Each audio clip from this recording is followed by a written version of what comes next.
welcome back to another Korean video. 네, 지난 Study With Me Korean 영상에서 이 책을 쓰면서 공부했거든요. 근데 지금은 조금 더 깊이 설명하고 싶은데요. 제가 어떻게 이 책을 쓰면서 공부하는지 영어로 설명하려면 10 tips to study effectively using this textbook. 자, 그럼 구경해볼까요? Let's take a look on how I take notes using this textbook. 첫 번째 꿀팁은요. 다 쓰지 마세요. Don't write everything down that appears in the textbook. I've seen a lot of people on Instagram and Tumblr who will take a textbook, for example, and here is just the beginning page of the chapter, and they will write all of that down. There's no need to write it down. You can just look for the keywords, the most important things. You do not need to be rewriting the entire textbook.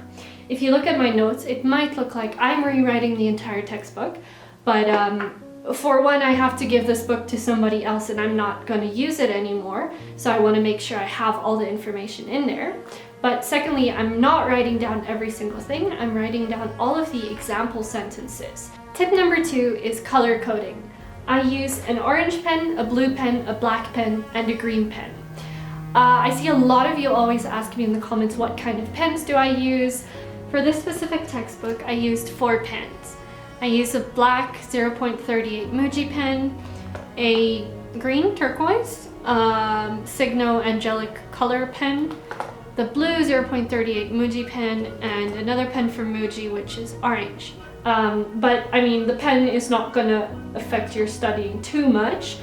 Just find a pen that helps your hand feel comfortable while you're writing.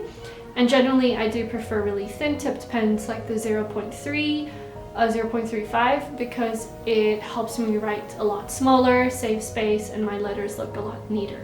So let me show you how I color code my notebook. Firstly, all of the example sentences I write in blue pen. Then, if there's a word I don't know yet and it's a new word to add to my vocabulary list, I'll write it in black in English. The heading of the chapter I will write in my green gel pen, and any other important grammar points or examples of how this grammar structure is used, I'll write in green. And then orange is used for very important grammar notes. So how you can't use this grammar structure, what's the wrong way to use a grammar structure. So the examples of what to do and what not to do. Tip number 3, which I've already touched on, is example sentences. Like I've said, these are the best things you can be writing down because by practicing the example sentences, you can be 100% sure it is the correct grammar structure, the correct way to use the sentence. And you can start filling in your own words by replacing some of the nouns or verbs in the example sentences and start creating your own sentences. So you'll see that the majority of my notebook has blue pen because I write down the example sentences in blue, and here's a lot of orange because the specific grammar structure had a lot of notes that I had to be careful of. Tip number 4 is take note of the grammar tips and the common mistakes. And I do it with this little kind of a warning sign. It's a little exclamation mark in a triangle, like a road sign, like beep, beep, beep, don't do this.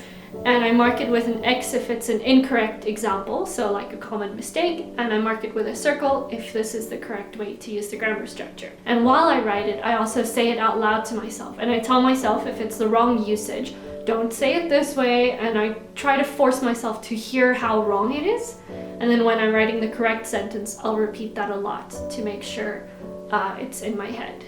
Tip number 5 is active studying within studying, as I like to refer it. So you're not just only learning new grammar structures, you might also be learning new words.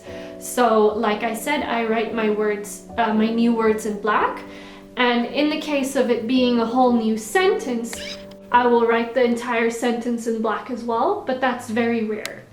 And that brings me to my next point as well. Use minimal English or use minimal amounts of your native language.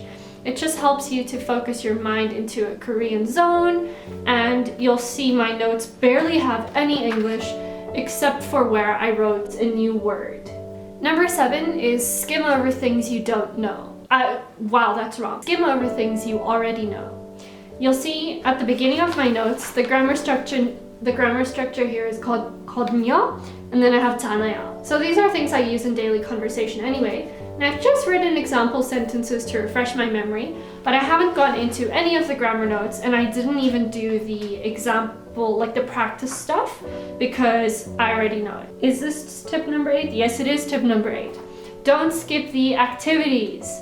Alright, the title of 연습 means practice in black, and then in blue I will do the activities, and I'll check them at the back of the book so you can see which ones I got correct or incorrect. It's very important not to skip the activities, because you think by reading the example sentences and the grammar points that you've got the hang of it, whereas when you really try and do the activities and use it, you might surprise yourself how much or how little you actually know. Tip number 9 is don't be a perfectionist. Some people feel like they have to have the most perfect handwriting and they can't make a mistake, no scratching out, rip out the page if you've made a mistake. Don't do that. It wastes your time, it gives you unnecessary stress. I've scratched out an entire word here, and that didn't warrant me to rip out the page. It just means people make mistakes. Here's another tiny mistake. That's okay. It's normal, it's natural. It's just gonna slow you down.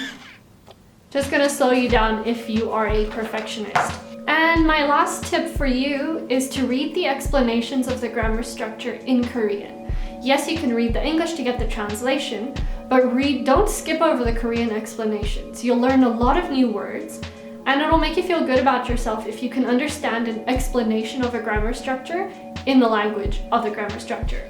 I've written what this grammar structure entails, the explanation of it in Korean. Only if it's really difficult for me to understand, I'll write it in English.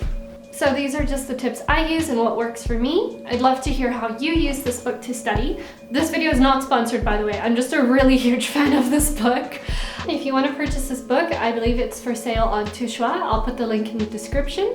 And this is definitely, for grammar geeks like myself, the best book I would recommend for any Korean learner. There's also a beginner version as well, which I think is purple, and then the intermediate version in green. And I'll see you guys in the next video. 다음 영상에 봐요. 안녕!